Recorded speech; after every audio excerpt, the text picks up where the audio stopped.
Hey there, spiritual maniacs. Thanks for stopping by today. It is a rather dark and stormy day here in the beautiful rolling hills of central New York. But it is another day and we're all breathing, so that's a good thing. Um, Getting ready to record a spiritual almanac for Monday, February 1st. We've got lots of great stuff today. I'm really excited about this first poet. She has a reputation as being, maybe the greatest female Arab poet that ever lived. But she actually has, a solid claim for being one of the greatest poets, male or female. And that's important. She she's had a really sad life, and it comes out in her poetry. It comes out, in the way that she views the world. So we have a short piece today that I think, and it is a bit of a downer. I'm gonna warn you. It is a lament poem, but it's worth hearing. I think you're gonna enjoy it. Also have some spiritual nuggets today. Some really interesting stuff. We're going to kick it off with talking a little bit about the Ayatollah Khomeini's return from exile and what that meant for the Middle East and the country of Iran. Then we're going to jump into the election of the world's first openly gay head of government. It was in Iceland. And a really interesting story, really interesting leader there. I hope you stick around for that. And then finally, we're going to cap it off with it's the anniversary of Janet Jackson's, infamous wardrobe malfunction at Super Bowl XXXVIII. That happened on this day in 2004. We have a lot to talk about there. It's just if you remember that, if you were alive then, that's all that anyone talked about for a long, long time. So we're gonna go where the angels fear to tread and talk about that today. Okay. Um, anyway, let me get set up and let's just start the podcast. Okay.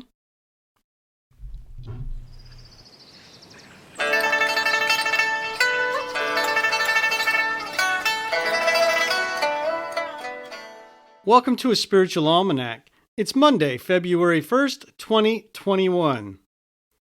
The Arab poet Tamadir bint Amr is better known by her pen name Al-Khansa.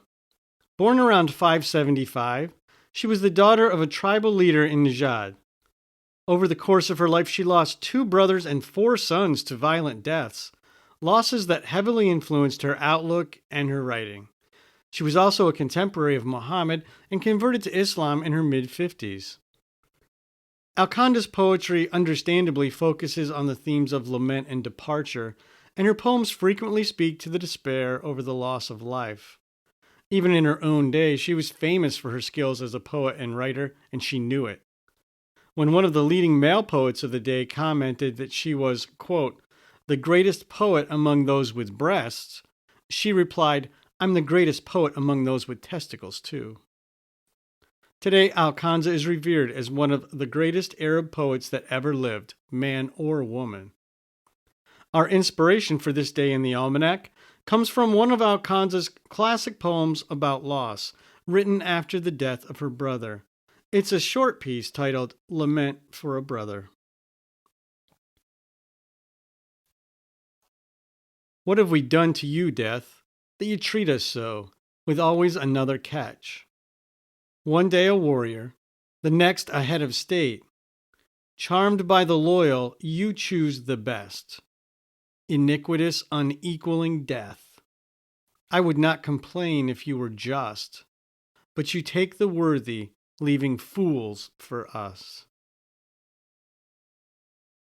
More spiritual nuggets for today. On this day in 1979, the Ayatollah Khomeini returned to Iran after 15 years in exile. Khomeini was a devout Shiite cleric. He was expelled from the country for condemning the Shah's international relationships and his program of westernization. When he returned, Khomeini was named the leader of the Iranian Revolution, and he immediately set out to convert Iran into a religious state. 9 months later, in November, students invaded the U.S. Embassy in Tehran and took the staff hostage. Backed by Khomeini, the radicals held 52 Americans hostage for 444 days. And on this day in 2009, Johanna Sigurdardóttir was elected the first female prime minister of Iceland, also making her the world's first openly gay head of government. Earlier in her life, Sigurdardóttir had worked as an office manager and a flight attendant at Icelandic Airlines, but she eventually made her way into politics and became an advocate for trade unions. Among her list of accomplishments as prime minister, her government banned strip clubs and made it impossible for businesses to profit from their employees' nudity. It was the first ban of its kind in a Western democracy.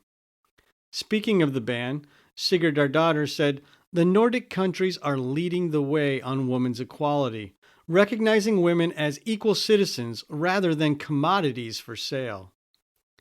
When same-sex marriage was legalized in Iceland in 2010, she became one of the first to take advantage of the new law, formally marrying her partner, the playwright Janina Leósdóttir. Today is also the anniversary of Janet Jackson's infamous wardrobe malfunction in 2004 during Super Bowl XXXVIII. It happened during Jackson's halftime show with Justin Timberlake. As part of a dance routine, Timberlake tore away a piece of Jackson's clothing, exposing her bare breasts to the viewing audience for about half a second. The event launched a media firestorm and inevitably became a fixation for conservative groups. The right-wing media watchdog group, the Parents Television Council, condemned the halftime show and filed indecency complaints against the FCC, while conservative commentators like Phyllis Schlafly expressed their moral outrage to whoever would listen. But it wasn't all bad. Jackson's wardrobe malfunction provided weeks of fodder for late-night comedians. The day after the Super Bowl, late-night host David Letterman said, "I was happy to see this thing happen because it meant for one night I wasn't the biggest boob on CBS." I'm not going near that one, so that's today's Spiritual Almanac. For additional reading, see The Poetry of Arab Women, a Contemporary Anthology, edited by Natalie Hendal. There's a link in the description and on our website. A Spiritual Almanac is a production of Granola Soul. You can find a text version of today's episode, Al-Khansa's Lament for a Brother, and other resources at our website, granolasoul.com. Thanks for listening. Don't forget to subscribe, share, like, and maybe even comment. Until tomorrow, be kind and take good care. I'll see you soon.